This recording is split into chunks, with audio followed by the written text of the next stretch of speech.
السلام عليكم ورحمة الله وبركاته.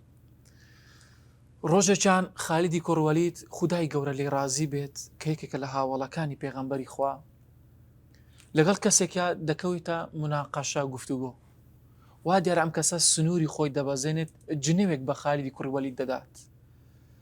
خالیدی کوڕوەلیدیش زۆر ئارام دەگرێت، پێی دەڵێت ئەمە دەفتەری کردەوەکانی خۆتە، چی تێدا تۆمار دەکەیت تۆماریکە. وا دیارە خالیدی کوڕوەلید ئەم ئاەتەی بەبیر هاتووە کە خوای گەورە لە سوڕەتی قافدا دەفەرمێت ما يلفظ من قول إلا لديه رقيب عتيد.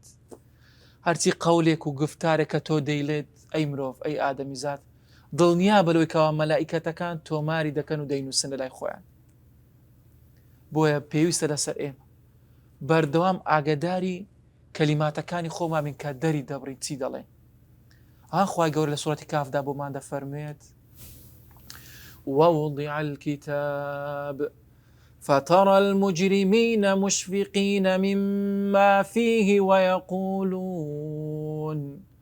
ويقولون يا ويلتنا ما لهذا الكتاب لا يغادر صغيرة ولا كبيرة إلا أحصاها ووجدوا ما عملوا حاضرا ولا يظلم ربك أحدا.